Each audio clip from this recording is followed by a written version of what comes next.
semuanya, kami dari kelompok 7 kelas Diskursif Strategi dan Innovation Binus University. Anggota kelompok kami ada Anggun Citra Firgianti dengan NIM 27022552755. Christian Budianto dengan NIM 27022333955. Dan saya Marcella Gabriela Limanu dengan NIM 27022611183. Dalam video kali ini kami akan menceritakan sebuah kisah menarik nih tentang MySpace, raja media sosial pada di dunia pertama, akhirnya tumbang oleh Facebook yang muncul sebagai inovator disruptif di era digital.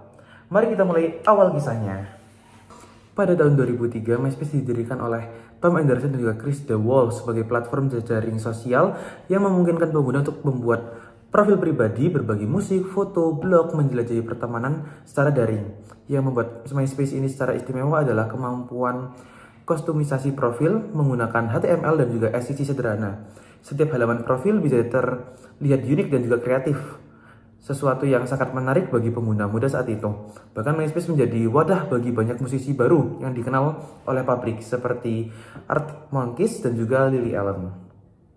Kesuksesan besar ini membuat MySpace diakuisisi oleh New Corporate pada tahun 2005 dengan nilai fantastik sekitar $580 juta US.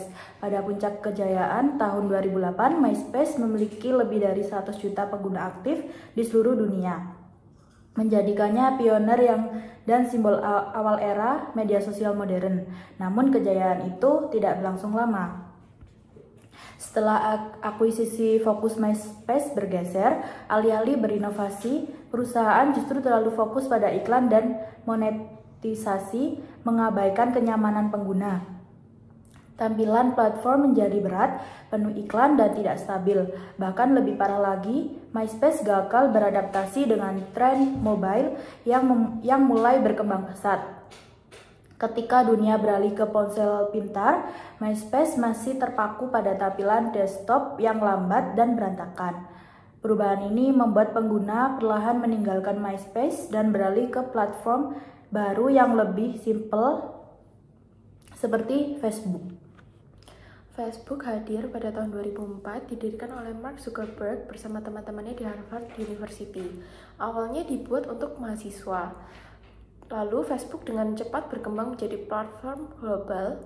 Berbeda dari MySpace yang menawarkan kebebasan desain tanpa batas, Facebook justru menonjol dengan tampilan yang bersih, rapi, dan seragam.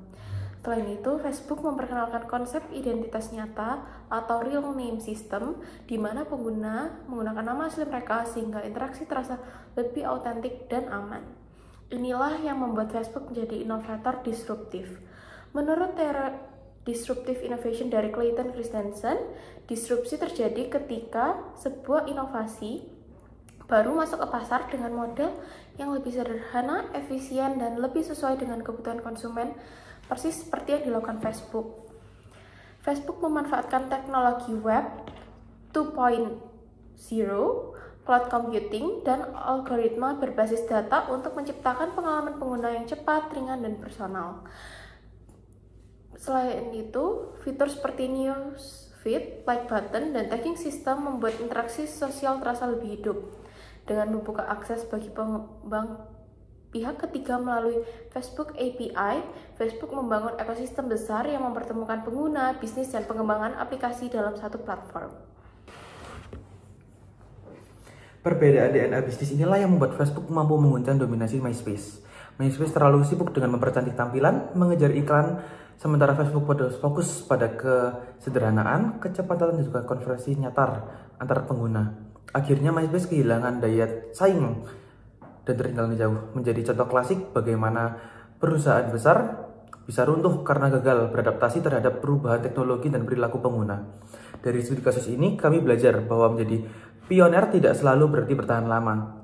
Keberhasilan dalam bisnis digital sangat bergantung pada kemampuan untuk berinovasi secara berkelanjutan, menyesuaikan diri dan dengan kebutuhan penggunanya.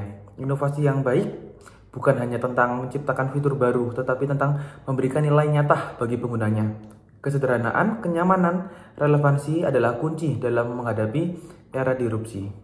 Sebagai calon wirausahawan digital, kami menyadari bahwa pelajaran dari kasus MySpace dan Facebook ini sangat relevan. Kami harus berpikir adaptif, berani berubah, dan terus belajar dari perilaku pasar. Karena di dunia ini yang bergerak secepat teknologi, yang bertahan bukan hanya yang paling besar, tetapi juga paling mampu beradaptasi. Demikianlah cerita kami tentang disrupsi MySpace dan Facebook. Terima kasih sudah mendengarkan dan semoga kisah ini bisa menginspirasi kita semua untuk terus berinovasi di era digital yang dinamis. Sekian dari kami, terima kasih.